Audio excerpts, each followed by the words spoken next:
चुप हो जाना भौजी, काहे रू तारू? वो तो दिन का बात रहल ना। आ वैसे भी भैया तो कुछ बोलत रहला।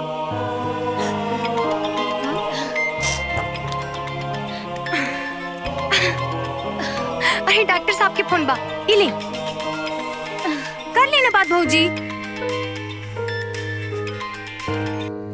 हाँ डॉक्टर साहब, मैडम हम पिंकू बोलत तानी। हाँ खुश रही, जरा अपन छपरा वाली भाभी से बात करा दी ना। अच्छा इले बात करी,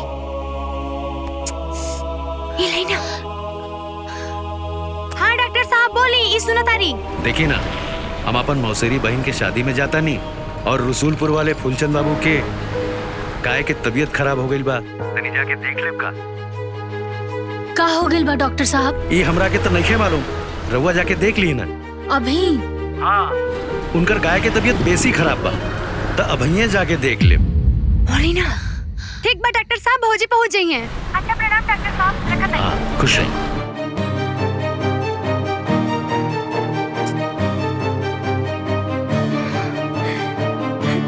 भैया भैया का हरे? उन्हें डॉक्टर साहब के फोन आयल रहे। अब मवेशी देखे मुकुलपुर जाए के बा भौजी के, ले जाई ना। अच्छा ठीक बा, जा दिला।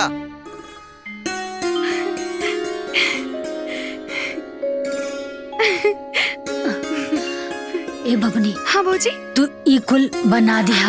हाँ हम देख के आवत। हाँ तू जल्दी जा, हम सब कर देब। हाँ।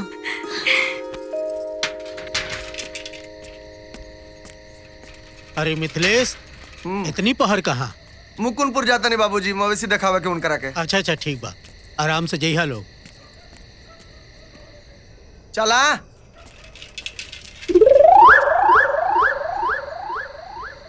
चलबू के मुंह देखा तारू।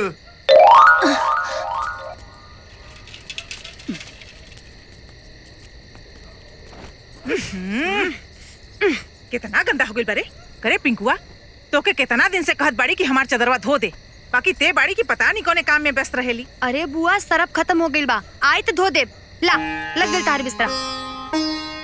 अरे जाग कहाँ बाड़ी, मच्छरदानियों लगा दे बुचिया। अरे मच्छरदानी काहे लगावत बानी, ऐसे ही फैल के सूता लोग। ए भौजी, तू हमरे सूते के चिंता मत करा, पहले तू सबके खातिर गिलासी में दूध निकाला। अरे पिंकुआ। हाँ माई। तनी तेही आके सबके दूध दे दे, हमरा तनी उंघाए लागता।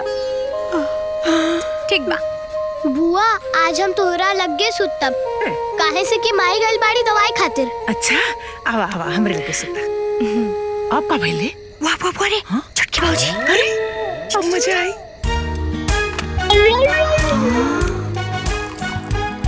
अब पता चली।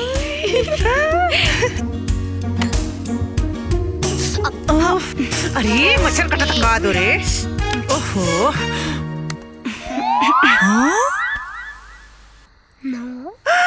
अरे रुक जा सरी, खाली 10 मिनट, फिर देखिए हसन मर्चा का कमाल।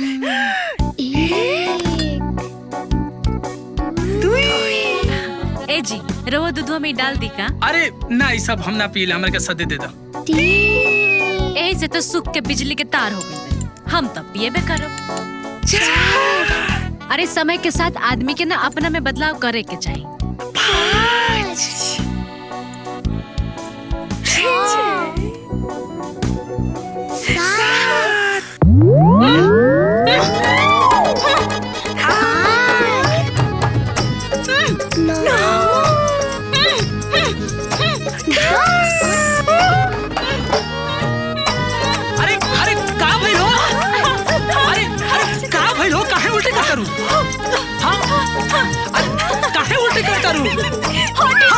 उल्टी नहीं कर, मुंह पर पराठा काहे तो ना। मुंह पर पराठा का भाई चाची, तीत लागता का? अच्छा चाची, दूधे में मिटका पाउडर मिला ले रहलुआ का? अरे दवाई है ना, तीत त लगबे करी। देखी हमरा के चिढ़ावता है लोग कब से। अरे लइका बिया, वो ठीक हो जाए। का ठीक हो जाए? रोना बुझब, परेशान का कर चले बस। सब हट अरे चीनी का भाई चाचा, डांटन काहे नहीं था? डांटा डांटा।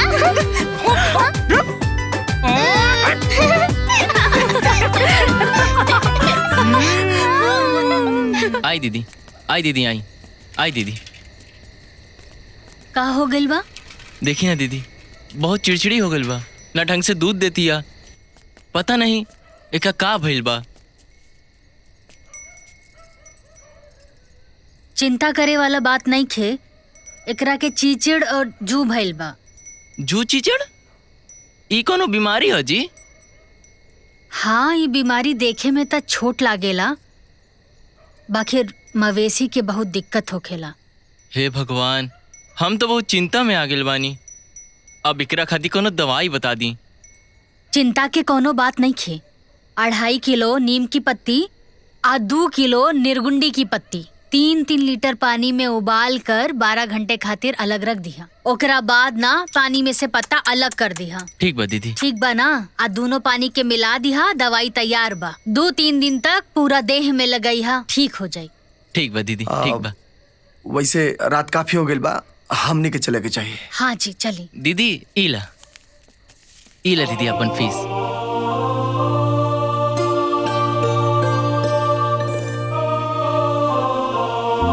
ला दीदी।